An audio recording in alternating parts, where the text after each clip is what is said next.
आज का हमारा टॉपिक है सोप एंड डिटर्जेंट, साबुन एंड अपमार्जक। ये टॉपिक 10th की बोर्ड में carbon and there compound, carbon और उसके यौगिक का एक इम्पोर्टेंट टॉपिक है। 10th बोर्ड में हमेशा 100% इस टॉपिक में से क्वेश्चन पूछा जाता है और कॉम्पिटिटिव एग्जाम में भी इससे रिलेटेड क्वेश्चन आते हैं। तो अपन इस टॉपिक को अच्छे से करेंगे स्टडी। तो सबसे पहले अपन स्टार्ट करते हैं सोप। सोप क्या होते हैं? सोप आर सोडियम और potassium salt of long chain carboxylic acid. जो सोप होते हैं, साबुन जो होते हैं, लॉन्ग चेन होती है कार्बोक्सिलिक एसिड की, लॉन्ग चेन की सोडियम और पोटेशियम सॉल्ट होते हैं। तो सोप जो होता है क्या होता है? लॉन्ग चेन कार्बोक्सिलिक एसिड के सोडियम और पोटेशियम के सॉल्ट होते हैं, उनके लवण होते हैं। तो अगर अपन सोप का जनरल फॉर्मूला लिखें तो सोप का जो जनरल फॉर्मूला होता है, सॉप का अपन जनरल फार्मूला लिखते हैं। तो सॉप का जो जनरल फार्मूला होता है, एल्काइल ग्रुप होता है RCOONA। ये जो होता है सॉप का जो जनरल फार्मूला होता है, सामान्य सूत्र होता है RCOONA। R जो होता है क्या होता है?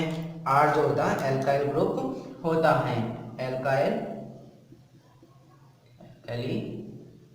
ग्रुप होता है। आर की जगह कार्बन की चेन आती है जो अपन ने लिखा है इसके अंदर। तो आर की जगह एल्केली ग्रुप होता है। तो अगर अपन इसको लिखें, जैसे आर क्या क्या हो सकता है?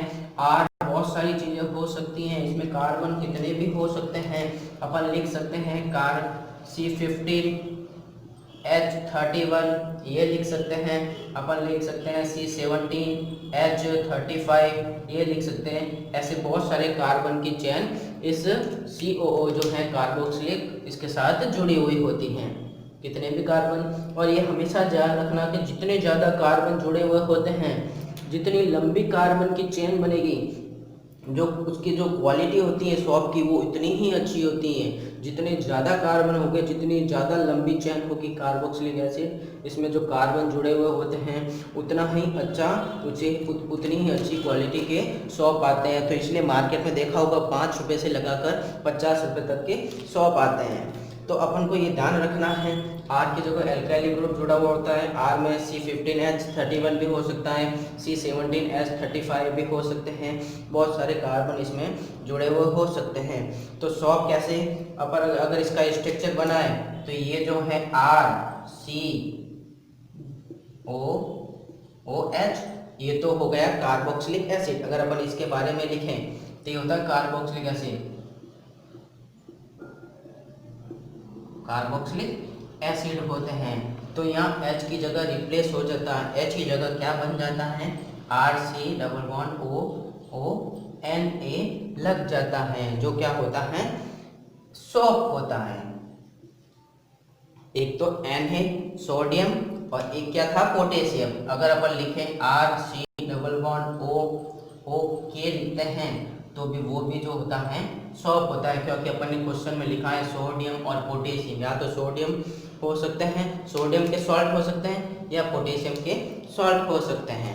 तो ये दोनों जो हैं सॉप के स्ट्रक्चर हैं। आर की जगह कुछ भी आ सकता है, C15H31, C17H35, ये सारी चीज़ें अपन इसके अंदर लिख सकते हैं। ये क्या होते हैं? फेटिक कार्बोक्सिलिक के सॉल्ट होते हैं। फेटिक कार्बोक्सिलिक मतलब मोटी कार्बोक्सिलिक चेन, बड़ी सी बड़ी कार्बोक्सिलिक की चेन होती है, कार्बन की चेन होती है, इसलिए इसको अपन बोलते हैं फेटिक कार्बोक्सिलिक के सॉल्ट होते हैं। तो अगर अपन इसको लिखें, ये दोनों सॉप हैं, इसको अगर अपन एक्सप्लेन करके लिखें इसके बारे में कि सॉप का जो स्ट्रक्चर होता है, जनरल स्ट्रक्चर कैसा होता है, तो अपन अगर लिखेंगे तो ये इस टाइप से ये सॉप बनेगा।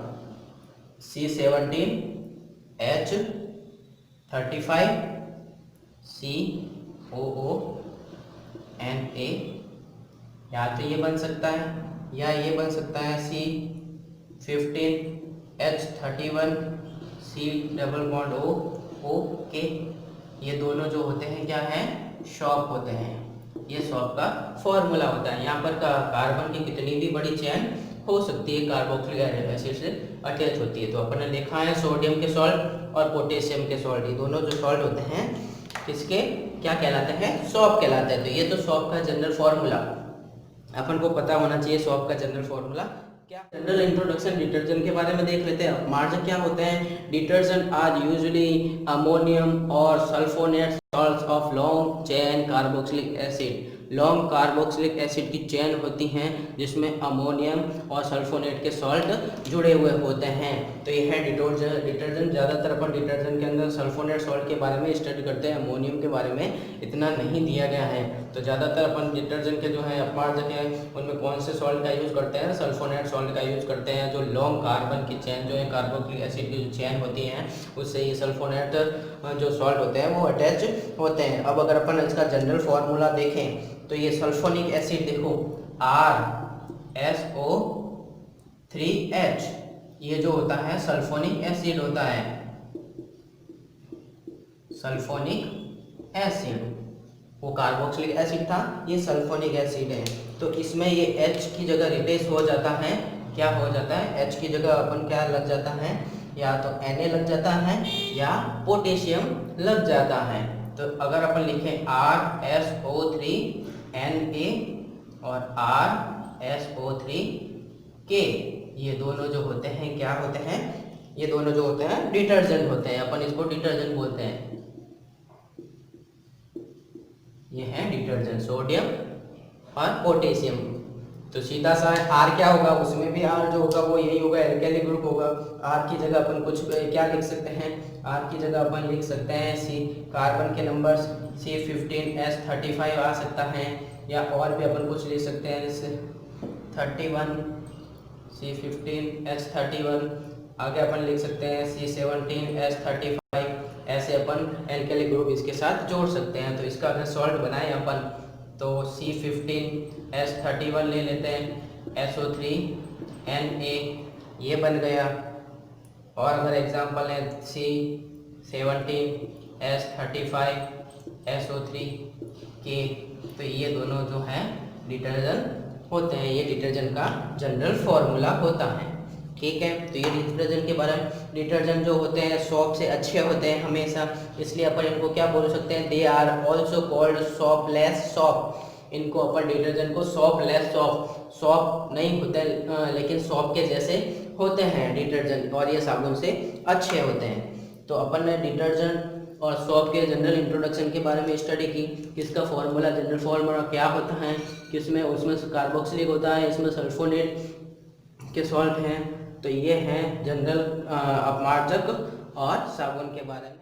तो पहले अपन ने स्टडी की कि सॉप का इंट्रोडक्शन और डिटर्जेंट का इंट्रोडक्शन। सॉप क्या होता है, डिटर्जेंट क्या होते हैं, उसके बारे में। अब अपन पढ़ते हैं manufacture of shop and detergent. Shop and detergent को कैसे बनाया जाता है उसके बारे में अपन स्टडी करते हैं। इसमें से भी क्वेश्चन बनता है। जैसे मैन्युफैक्चर के बारे में पूछ लिया होता, आप ये छोटे से रिएक्शन के थ्रू आप उसको समझा सकते हैं। और अगर सॉप बनाने के बारे में पूछा हो तो आपको वो कंपाउंड का भी यूज़ करके सॉप का फॉर्मेशन, जो फॉर्मूला था सॉप का बनाने का, सॉप का फॉर्मूला जो होता है उसके थ्रू इस रिएक्शन को अपन को कंप्लीट करवाना पड़ेगा। तो सबसे पहले अगर अपन नॉर्मल तरीके से अगर समझे तो फैट और ऑयल को लिया जाता है। फैट और ऑयल जो होते हैं एस्टर होते हैं। फैट और ऑयल जो होते हैं ये एस्टर होते हैं। इसकी रिएक्शन किसके साथ करवाई जाती है? एल्कली सोडियम हाइड्रोक्साइड या पोटेशियम हाइड्रोक्साइड के साथ इसकी रिएक्शन करवाई जाती है। फैट और ऑयल जो होता है वो एस्टर के होते हैं, एस्टर होते हैं। अभी अपन फॉर्मूले से सेकेंड रिएक्शन से समझेंगे कि एस्टर क्या होता है।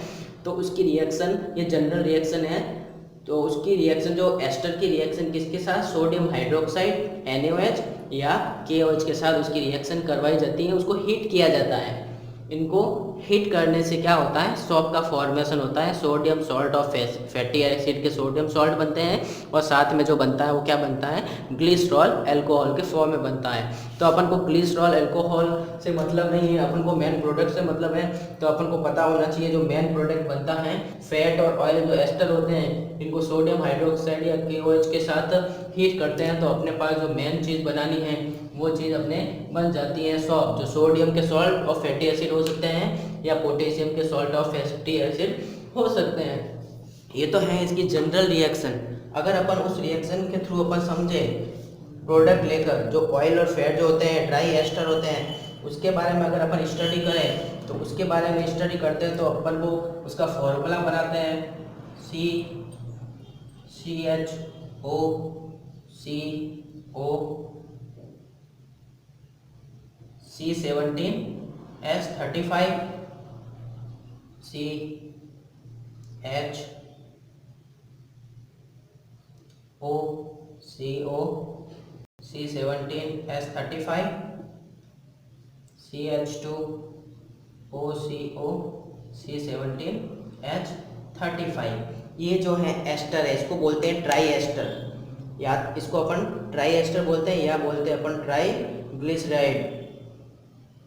ठीक है, या तो अपन ट्राई एसिड को ट्राई एस्टर बोलते हैं या अपन बोलते हैं इसको ट्राई ग्लिसराइड बोलते हैं। यही जो होते हैं जो ऑयल और फैट होते हैं, यही जो चीज़ होती है वो ऑयल और फैट होती हैं, इसका यूज़ करते हैं। या ऑयल होते हैं और फैट होते हैं, ये है ट्राई एस्टर। ट्राई एस्टर मतलब 3 है, 1 2 3 लेयर होने की वजह इसको अपन ने ट्राई एस्टर बोला है। First ester ester ester 3 layer है, तो ये ट्राई एस्टर होते हैं। ठीक है, ये तो ट्राई एस्टर, ये है एस्टर। देखो ये जो होता है ये एस्टर का फॉर्मूला इसमें होता है। तो ये ट्राई एस्टर जो ऑयल और फैट होते हैं, इसकी रिएक्शन अपन को किसके साथ करवानी है उसके हिसाब से अगर देखें तो ये अपन करवा देते हैं 3NaOH के साथ करवाते हैं। इसकी रिएक्शन सोडियम हाइड्रोक्साइड के साथ अगर करवाते हैं, सोडियम हाइड्रोक्साइड का एक्वस सॉल्यूशन, उसके साथ इसकी रिएक्शन अपन करवाते हैं सोडियम हाइड्रोक्साइड, लिख लेते हैं सोडियम हाइड्रोक्साइड। सोडियम हाइड्रोक्साइड के 3 मॉलिक्यूल के साथ इसकी रिएक्शन अपन करवाते हैं तो कौन कौन से कंपाउंड बनते हैं उसके बारे में अपन देखते हैं। तो अपन रिएक्शन करवाते हैं तो एक तो बनता है COCH2OH CHOH, क्या क्या अलग हो जाता है वो देखते हैं अपन। एक तो बनता है ग्लिसरॉल GLYCEROL, ग्लिसरॉल बनता है। और एक जो बनता है सॉप बनते हैं 3C17H35COONA, ये जो होता है सॉप बनता है। सॉप 3C17H35COONA जो सॉप का फॉर्मेशन होता है, और साथ में जो ग्लिसरॉल बनता है, इसमें क्या होता है, कैसे ब्रेक होती है चेन, उसके बारे में अपन को ध्यान रखना है। ये जो चेन है, इस एक चेन के बारे में बताता हूँ मैं नीचे की तरफ लिखकर। फर्स्ट वाली चेन CH2O COO C17H35, तो ये यहाँ से ब्रेक होती है। ये चेन ब्रेक होने की वजह से, यहाँ से ब्रेक होने की वजह इसके ऊपर माइनस चार्ज और इसके ऊपर प्लस चार्ज आता है, तो ये चीज़ अलग हो जाती है। तो ये चीज़ अलग होगी CH2, ये हो गया CH2, और ये जो 3OH है, जो ये OH CH2 के साथ जुड़ जाते हैं, एक CH2 के साथ ये एक OH, एक CH के साथ ये सेकेंड जो है CH के साथ एक OH, और CH2 के साथ एक OH जुड़ जाते हैं। तो ये चीज़ तो अलग हो गई पूरी। बॉन्ड जो है एक दूसरे से, ये जो बॉन्ड से जुड़े हुए कार्बन वो सारे इसमें एक साथ, इसमें देखो ये बॉन्ड वाला प्रोडक्ट ग्लिसरॉल जो अलग आ गया।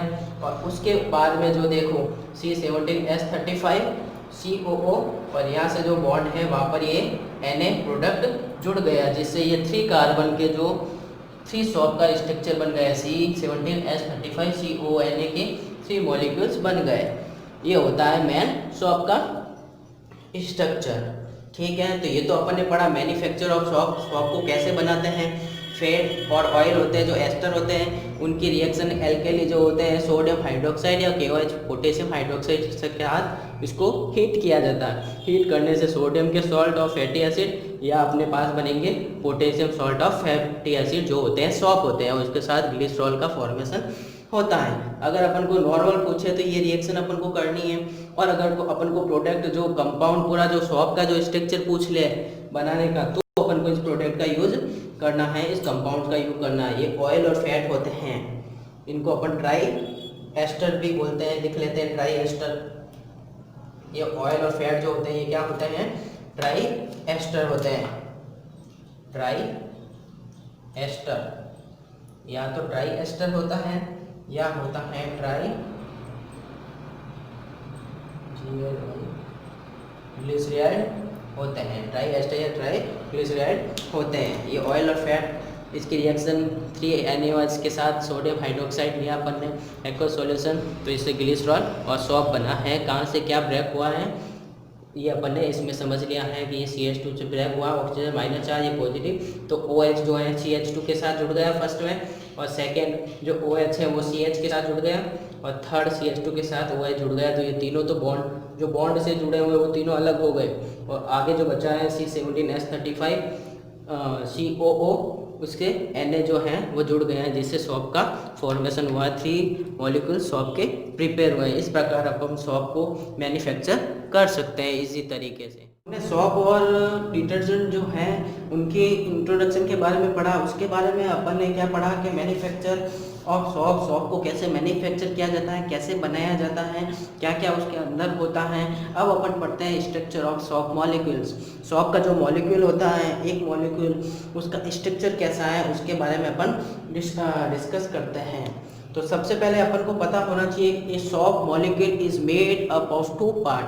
सॉप का जो मॉलिक्यूल होता है 2 पार्ट में डिवाइड होता है, 2 पार्ट से मिलकर बना होता है, जिसमें फर्स्ट जो होता है ए लॉन्ग हाइड्रोकार्बन होता है जिसको नॉन आयोनिक पार्ट बोलते हैं, और सेकेंड जो पार्ट होता है ए short ionic part containing COONA group.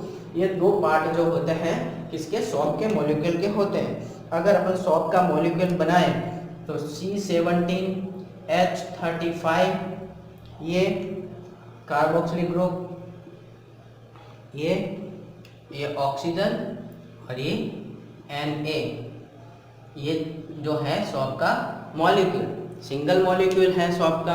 तो अपन सॉप के मॉलिक्यूल के स्ट्रक्चर, उसकी संरचना के बारे में पढ़ते हैं। तो ये सॉप का मॉलिक्यूल है। ये जो सॉप का मॉलिक्यूल है, यहाँ से लगाकर ये जो है वो क्या होती है, ये लॉन्ग हाइड्रोकार्बन आयोनिक पार्ट होता है। यहाँ से लगाकर ऑक्सीजन जो पार्ट होता है उसको बोलते हैं नॉन आयोनिक पार्ट या हाइड्रोकार्बन पार्ट बोलते हैं, जो सबसे लॉन्ग होता है। जबकि ये शॉर्ट आयोनिक पार्ट जो होता है, शॉर्ट आयोनिक पार्ट ये होता है CONA। तो ये जो है CONA ग्रुप, तो इसको अपन बोलते हैं, ये 2 पार्ट में डिवाइड किया है। ये जो यहाँ से लगाकर C17H35 से लगाकर यहाँ तक जो होता है कार्बोक्सिलिक तक, ये तो होता है लॉन्ग हाइड्रोकार्बन पार्ट होता है जिसको नॉन आयोनिक बोलते हैं। लॉन्ग हाइड्रोकार्बन नॉन आयोनिक होता है, और उसके आगे जो होता है वो आयोनिक पार्ट होता है। ये 2 पार्ट में इसको डिवाइड किया हुआ है। तो ये चेन न बनाकर अपन अगर ऐसी चेन बनाए, जिग जैग फॉर्म में चेन बनाए, तो ये जो जिग जैग फॉर्म में अगर अपन चेन बनाए तो ये चेन जो होती है कैसी बनती है, ये चेन ऐसी बनती है Na+ और O-। जिग जैग फॉर्म मतलब ये जितनी बड़ी होगी, ये कार्बन जुड़े हुए होते हैं, ये कार्बन की चेन होती है। तो इस कार्बन की चेन को अपन ऐसे बना सकते हैं। और Na ग्रुप, जो ये Na जो होता है, ये Na क्या है, जब अपन इसका यूज़ करते हैं सॉप का, तो ये Na तो है वाटर के अंदर निकल जाता है, वाटर के अंदर निकल जाता है। ये जो Na जो होता है वाटर के अंदर निकल जाता है, बाहर निकल जाता है। ठीक है, अब इसके बारे में अपन देखते हैं आयोनिक पार्ट और जो ये नॉन आयोनिक पार्ट क्या होता है। तो आयोनिक पार्ट जो होता है, यहाँ से लगाकर जो यहाँ तक होता है वो आयोनिक पार्ट होता है। नॉन आयोनिक पार्ट होता है, ये होता है ऑक्सीजन जो होता है आयोनिक पार्ट होता है। तो यहाँ से लगाकर यहाँ तक ऑक्सीजन जब जो होता है लॉन्ग हाइड्रोकार्बन होता है, लॉन्ग हाइड्रो कार्बन। ये जो पार्ट होता है ये क्या होता है, ऑयल सॉल्युबल होता है, ऑयल के अंदर सॉल्युबल। ये हाइड्रोकार्बन जो है, लॉन्ग हाइड्रोकार्बन जो चेन है, ये ऑयल के अंदर क्या होता है, सॉल्युबल होता है। जबकि ये जो शॉर्ट पार्ट होता है, ये वाला जो पार्ट होता है, ये क्या होता है, आयोनिक पार्ट होता है, IONIC आयोनिक पार्ट। तो ये पार्ट जो क्या हो गया, non ionic part, non ionic part, ये तो हो गया नॉन आयोनिक पार्ट। जबकि ये ऑक्सीजन वाला जो हो गया आयोनिक पार्ट, ये जो होता है क्या, वाटर सॉल्युबल होता है, वाटर सॉल्युबल। ये जो आयोनिक पार्ट होता है वाटर के अंदर सॉल्युबल होता है, जबकि ये नॉन आयोनिक जो हाइड्रोकार्बन वाला जो पार्ट होता है लॉन्ग जो है वो किसमें ऑयल सॉल्यूबल होता है, ये ऑयल के अंदर घुलता है, और ये जो आयोनिक पार्ट होता है वो वाटर के अंदर डिजॉल्व होता है। तो अगर अपन इसके बारे में देखें, अगर एक चेन और बनाए, इसकी चेन को अगर अपन स्टडी करें तो ये चेन जो है ऐसी हैं, इस टाइप से हैं, जिगजैग फॉर्म में है और यहाँ ऑक्सीजन है। तो अगर अपन देखें तो इस तरफ चार्ज होता है OH माइनस है, जो होता है पोलार एंड बोलते हैं अपन। ये जो होता है ये एंड जो होता है पोलार एंड होता है, पोलार एंड। जबकि इस वाला जो पीछे वाला जो पार्ट होता है जिसमें कोई भी चार्ज नहीं होता है, कोई भी आवेश नहीं होता है, इसको अपन बोलते हैं non polar and, non polar and. तो ये जो ये सॉल्ट का जो मॉलिक्यूल है, स्ट्रक्चर है, इसका अगर अपन ऐसे बनाए, Na जो होता है निकल जाता है। उसके बाद जो ये हाइड्रोकार्बन जो होता है, नॉन आयोनिक पार्ट जो होता है ऑयल सॉल्यूबल होता है, इसके एक सिरे पर जो है चार्ज नहीं होता है। इनके चार्ज नहीं होने की वजह से इसको नॉन पोलार एंड बोलते हैं, जबकि इसमें ऑक्सीजन के ऊपर माइनस चार्ज होने की वजह से ये पोलार एंड होता है। ये है इसका स्ट्रक्चर। अब इसमें क्या होता है, ये पोलार और नॉन पोलार जो एंड होते हैं क्या होते हैं उसके बारे में अपन देखते हैं। इसमें क्या होता है, ऑयल और डस्ट जो होते हैं हाइड्रोकार्बन का ही पार्ट होते हैं। ऑयल और डस्ट जो होते हैं हाइड्रोकार्बन का पार्ट होते हैं। हाइड्रोकार्बन में कोई भी चार्ज नहीं होता है। तो ये जो नॉन पोलार एंड है, ये हाइड्रोकार्बन चेन है। ये हाइड्रोकार्बन चेन क्या होता है, ऑयल और डस्ट जो होते हैं वो भी हाइड्रोकार्बन होते हैं।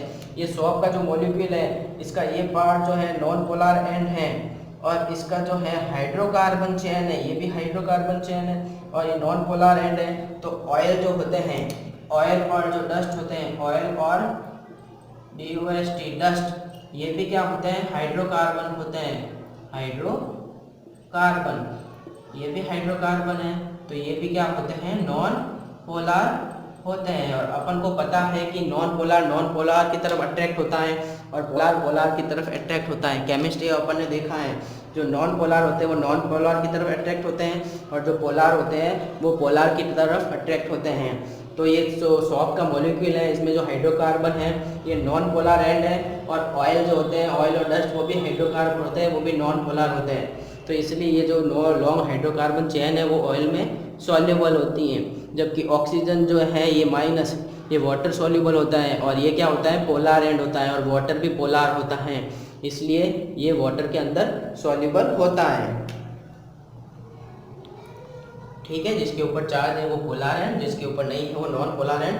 ऑयल और डस्ट पे हाइड्रोकार्बन है, जबकि ये जो सॉल्ट का मॉलिक्यूल्स है वो भी नॉन पोलार है, हाइड्रोकार्बन है।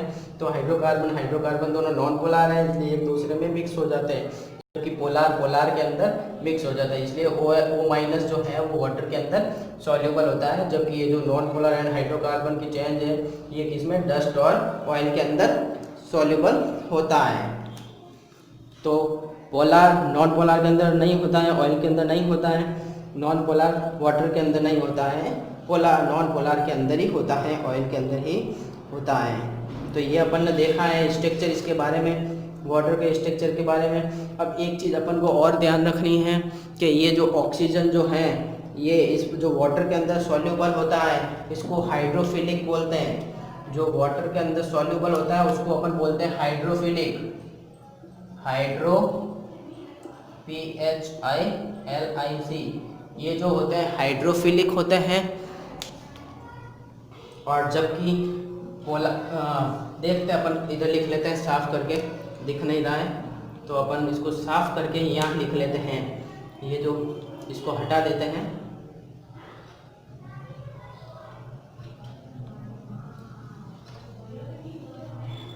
अपन इसको यहाँ लिख लेते हैं। क्या था ये स्ट्रक्चर है, ये साफ कर लेते हैं अपन, साफ करते हैं। उसके बाद अपन इसको क्या बना देते हैं, या ऊपर की तरफ बता देते हैं कि ये जो स्ट्रक्चर होता है कौन सा हाइड्रोफिलिक होता है और कौन सा हाइड्रोफोबिक होता है। अपन ने ये जो स्ट्रक्चर बनाया था इसका सॉल्ट का, इसमें -O और ये है हाइड्रोकार्बन, ये है नॉन पोलार और ये है पोलार। लिख लेते हैं ये नॉन पोलार,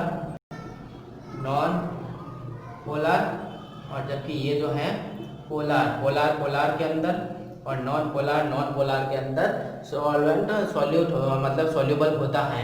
तो ऑक्सीजन जो होता है वाटर के अंदर सॉल्यूबल, और नॉन पोलार जो होता है डस्ट और ऑयल के अंदर सॉल्यूबल होता है। ठीक है, अब अपन ने ये जो वाटर के अंदर जो सॉल्यूबल होता है पोलार होते हैं उनको अपन क्या बोलते हैं, वो या पोलार को अपन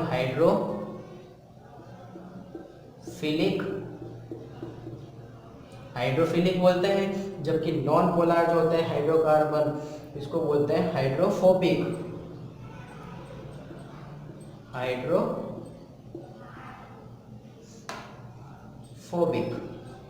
ठीक है, ये जो हाइड्रोकार्बन चेन होती है इसमें कोई भी चार्ज नहीं है, तो नॉन पोलार है, तो नॉन पोलार हाइड्रोकार्बन जो होते हैं नॉन पोलार होते हैं, और डस्ट और ऑयल भी वो नॉन पोलार होते हैं, इसको बोलते हैं हाइड्रोफोबिक।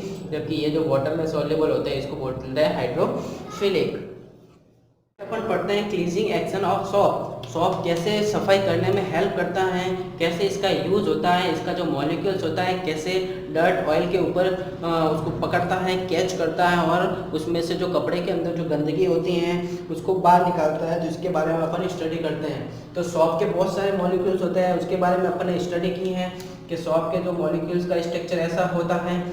ठीक है, ये सारे बहुत सारे स्ट्रक्चर होते हैं, साबुन का यूज़ करते हैं। तो इसके साथ अपन को पता है कि जो Na भी लगा होता है, और Na के बारे में अपन ने देखा था कि ये Na जो होता है बाहर निकल जाता है और पीछे सिर्फ O बचता है, O माइनस बचता है। तो अपन ने देखा है कि जो ऑयल के पार्टिकल या डर्ट जो होते हैं, ऑयल और डर्ट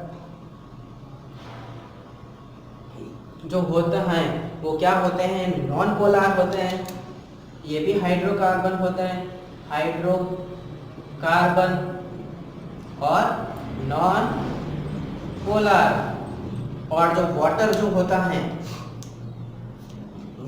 होता है यहाँ लिख लेते हैं अपन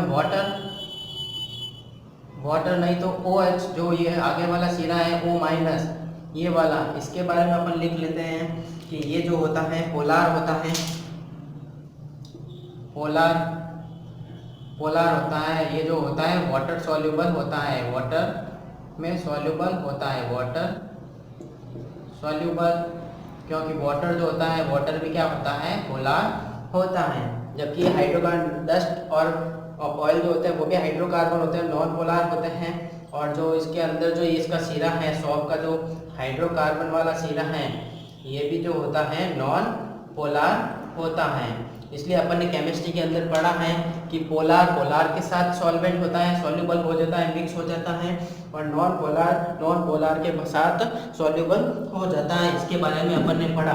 तो ये जो नेगेटिव चार्ज होता है, नेगेटिव चार्ज क्या करते हैं, अपन को पता है केमिस्ट्री के नेगेटिव चार्ज एक दूसरे को रिपल करते हैं। तो एक दूसरे को रिपल करने की वजह से इनका जो नेगेटिव वाला सिरा होता है वो विपरीत हो जाता है, प्रतिकर्षित हो जाता है। और ये हाइड्रोकार्बन, तो ये जो लास्ट वाला हाइड्रोकार्बन वाले अपन को सिरे पता है, ये सारे नॉन पोलार होते हैं। और ये जो डस्ट पार्टिकल, ऑयल पार्टिकल जो भी है वो भी पोलार होता है। तो हाइड्रोकार्बन जो होता है एंड जो नॉन पोलार एंड जो होता है वो डस्ट और ऑयल के साथ मिक्स हो जाता है, जबकि ये पोलार जो होता है वाटर के साथ सॉल्युबल हो जाता है। तो ये तो है इसका स्ट्रक्चर, पोलार और नॉन पोलार। अब ये जैसे ही ये एक ही स्ट्रक्चर नहीं बनता, ऐसे ऐसे बहुत सारे स्ट्रक्चर का फॉर्मेशन होता है। ये डर्ट के पार्टिकल्स होते हैं, बहुत सारे ऐसे स्ट्रक्चर बने होते हैं उसके अंदर। जब अपन साबुन का यूज़ करते हैं तो इसके ऐसे बहुत सारे मिसेल्स फॉर्म बनते हैं। ये जो होते हैं ये मिसेल होते हैं, ये मिसेल के स्ट्रक्चर बनते हैं। ऐसे बहुत सारे स्ट्रक्चर का फॉर्मेशन होता है, एक दो स्ट्रक्चर का फॉर्मेशन नहीं होता है, ऐसे बहुत सारे स्ट्रक्चर बनते हैं। और इस स्ट्रक्चर को क्या बोलते हैं, इस स्ट्रक्चर को बोलते हैं मिसेल बोलते हैं। तो और ऐसे बहुत सारे जो स्ट्रक्चर होते हैं, और मिसेल्स के थ्रू जो जाग बनता है, उस जाग को बनने को क्या बोलते हैं, मिसेल फॉर्मेशन। जो जाग बनते हैं ये तो हो गया एक मिसेल, वन मिसेल, ऐसे बहुत सारे मिसेल बनते हैं। और इन मिसेल्स के बनने से जाग बनते हैं, फॉग बनता है, फोर्ट बनता है। फोर्ट मतलब बहुत सारे जाग बनते हैं, उन जाग के बनने को क्या बोलते हैं, मिसेल फॉर्मेशन बोलते हैं। तो ये तो हो गया। अब ये जो फॉर्मेशन, तो मिसेल फॉर्मेशन हो गया। अब ये डर्ट पार्टिकल कैसे बाहर निकलेगा, जब अपन क्या करते हैं, या तो अपन रब करते हैं, उसको रगड़ते हैं, रगड़ने से बाहर निकलता है, या अपन हाथ उसके ऊपर हाथ घुमाते हैं, या अपन कपड़े को मारते हैं, तो वैसे क्या होता है उसमें से वो पार्टिकल डर्ट या ऑयल का पार्टिकल उस कार्बन चेन के साथ बाहर आ जाता है और गंदगी बाहर निकल जाती हैं। तो ये सिंपल सा है क्लीजिंग एक्शन ऑफ सोप कैसे वर्क करता है उसके बारे में। और इसका एक क्वेश्चन भी आता है। और एक चीज़ ध्यान रखनी है अपन को, जो ट्रांसपेरेंट सोप बनते हैं, ट्रांसपेरेंट सोप किसके प्रयोग से होता है, ग्लिसरीन का प्रयोग किया जाता है। यहाँ लिख लेते हैं, पारदर्शी साबुन जो होता है, पारदर्शी सोप या ट्रांसपेरेंट जो सोप होते हैं, किसका प्रयोग होता है ट्रांसपेरेंट सोप बनाने के लिए, ग्लिसरीन का प्रयोग होता है। ग्लिसरीन का पारदर्शी सोप, ट्रांसपेरेंट सोप बनाने के लिए ग्लिसरीन का प्रयोग होता है। ये तो अपन ने सोप कैसे वर्क करता है उसके बारे में अपन ने स्टडी कर दी। अब आगे एक क्वेश्चन पूछा जाता है कि why detergent are more effective than soap in hard water. जो ये डिटर्जेंट होते हैं मोर इफेक्टिव क्यों होते हैं सोप से हार्ड वाटर के अंदर, तो उसके बारे में अपन स्टडी करते हैं। ये क्वेश्चन पूछ रहा है और 10th बोर्ड में बहुत बार इस क्वेश्चन को पूछा गया है कि why detergent are more effective than soap in hard water. Soap के मुकाबले डिटर्जेंट हार्ड वाटर में ज़्यादा इफेक्टिव यूजफुल क्यों है उसके बारे में। तो मैं यह क्वेश्चन लिख लेता हूँ जिससे आपको पता चल जाए, आप उसको नोट कर सकते हैं। Why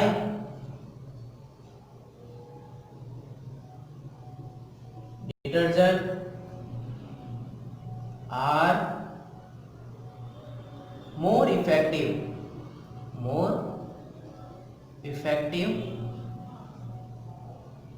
then soap in hard water. ये जो डिटर्जेंट होते हैं मोर इफेक्टिव क्यों होते हैं सोप की बजाय हार्ड वाटर में। हार्ड वाटर जो होता है अपन को पता है, अपन हाइड्रोजन का जो आइसोटॉप पढ़ा था D2O, ड्यूट्रियम पढ़ा था। ये D2 जो होता है हार्ड वाटर का फॉर्मूला होता है, हमेशा आप ध्यान रखना। ये जो D2O जो होता है हार्ड वाटर होता है, हार्ड वाटर का फॉर्मूला जो होता है बहुत बार पूछा है, कठोर जल का सूत्र जो होता है D2O होता है, ये आपको ध्यान रखना है, ठीक है। अब अपन देखते हैं इसके बारे में कि हार्ड वाटर क्या होता है। हार्ड वाटर में क्या होते हैं, कैल्शियम और मैग्नीशियम के सॉल्ट होते हैं। यहाँ लिख लेता हूँ, हार्ड वाटर में क्या होता है, कैल्शियम और मैग्नीशियम के सॉल्ट होते हैं, या तो कैल्शियम और मैग्नीशियम के सॉल्ट्स। कैल्शियम और मैग्नीशियम के जो सॉल्ट्स होते हैं वो ही हार्ड वाटर होते हैं। तो अब जो क्वेश्चन पूछा है कि detergent are more effective, detergent ज़्यादा इफेक्टिव क्यों है, यूजफुल क्यों है सोप के मुकाबले हार्ड वाटर में।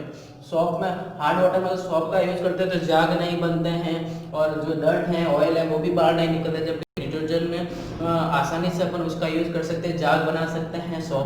सोप झाग नहीं बना सकता है। तो उसका अपन देखते हैं, ये जो एक रिएक्शन के थ्रू अपन इसको समझते हैं। तो अपन को पता है कि RCOONA ये तो सोप का मॉलिक्यूल है। चलो दोनों पूछा है कैल्शियम और मैग्नीशियम, तो दो रिएक्शन अपन कंप्लीट करते हैं। RCOONA ये तो ले लिया अपन ने सोप का वन मॉलिक्यूल। इसकी रिएक्शन करवाते हैं कैल्शियम क्लोराइड के साथ। एक तो कैल्शियम सॉल्ट ले लिया और यहाँ अपन ने ले लिया किसकी, मैग्नीशियम के साथ MgSO4। इसके साथ अपन ने ले लिया कैल्शियम के सॉल्ट भी ले लिया और मैग्नीशियम के सॉल्ट भी ले लिया। ये साबुन के बारे में अपन देख रहे हैं कि साबुन हार्ड वाटर में इफेक्टिव क्यों नहीं होता है। तो अपन इसकी रिएक्शन करवाएंगे। तो इसकी रिएक्शन करवाने से किसका फॉर्मेशन होता है, ये वाटर के अंदर इनसॉल्युबल पीपीटी बन जाती हैं। अपन बनाते हैं, देखो ये कैल्शियम के साथ रिएक्शन कर देता है। सोप जो होता है कैल्शियम और मैग्नीशियम के साथ रिएक्ट कर लेते हैं। ये है RCOO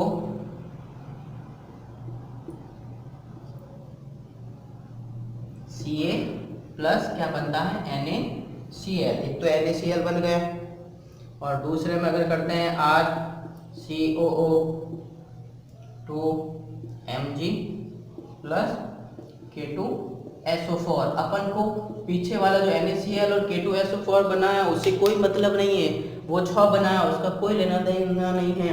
लेकिन प्रॉब्लम कहाँ है, प्रॉब्लम यहाँ है, ये जो प्रॉब्लम है सबसे बड़ी प्रॉब्लम है। इसलिए जो साबुन जो होता है हार्ड वाटर में इफेक्टिव नहीं होता है।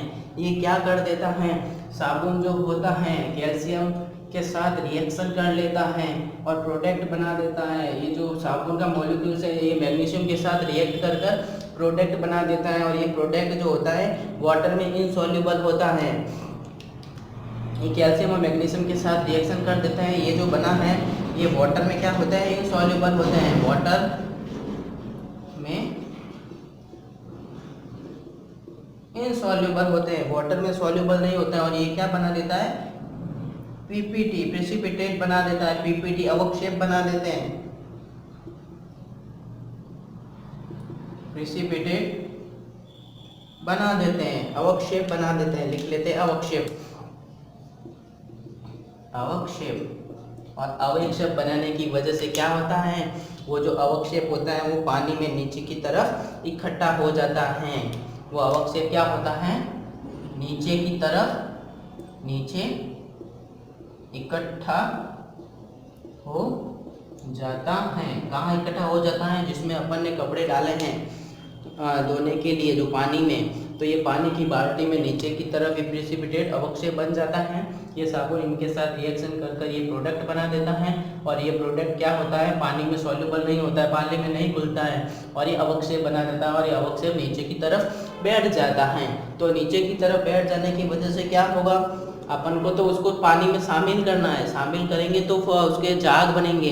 ये जो साबुन का मॉलिक्यूल है वो पानी के साथ मिक्स होगा तो झाग बनेंगे और गंदगी को बाहर निकालेगा, जबकि वो जो प्रोडक्ट बना है वो नीचे की तरफ इकट्ठा हो जाता है, अवक्षेप बन जाता है।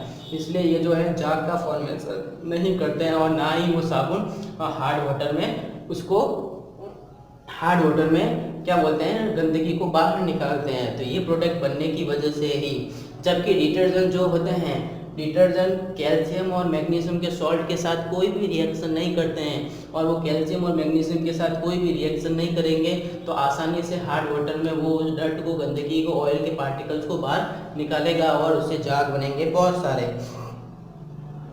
तो डिटर्जेंट ये रिएक्ट नहीं करता है, जबकि सॉल्ट रिएक्ट करके नीचे डिटर्जेंट इनके साथ रिएक्ट नहीं करता है तो अवक्षेप नहीं बनता है, इसलिए झाग देता है। जबकि सॉप इनके साथ कैल्शियम और मैग्नीशियम के साथ रिएक्शन करने की वजह से नीचे की तरफ इकट्ठा हो जाता है। तो अपन ने आज किस सबके बारे में पढ़ा, एक तो सॉप के बारे में इंट्रोडक्शन, डिटर्जेंट का इंट्रोडक्शन, उन दोनों के बारे में पढ़ा। उसके बाद अपन ने मैन्युफैक्चर सॉप को कैसे बनाते हैं, उसकी रिएक्शन के थ्रू उसके मॉलिक्यूल्स के बारे में समझा, सॉप का स्ट्रक्चर कैसा होता है, hydrocarbon chain, non polar, polar, उसके बारे में स्टडी की। उसके बाद अपन ने ग्लीजिंग एक्शन ऑफ सॉप, सॉप कैसे वर्क करता है पानी के अंदर, उसके मेथड के बारे में अपन ने स्टडी की। और लास्ट क्वेश्चन अपन ने पढ़ा कि why detergent are more effective than soap in hard water, तो उसके बारे में अपन ने स्टडी की। तो वीडियो देखने के लिए आप लोगों का धन्यवाद और ऐसे ही हमारे वीडियो को देखते रहे और अपने नॉलेज, केमिस्ट्री के नॉलेज को इम्प्रूव करते रहे। हम बेसिक केमिस्ट्री के बहुत सारे जितने भी केमिस्ट्री के जो टॉपिक्स हैं उन सब के वीडियो को लेके आएंगे, जिससे आपको कहीं और दूसरे चैनल पर भटकना ना पड़े। सारा जो केमिस्ट्री का नॉलेज है आपको यहीं मिलेगा। Thank you.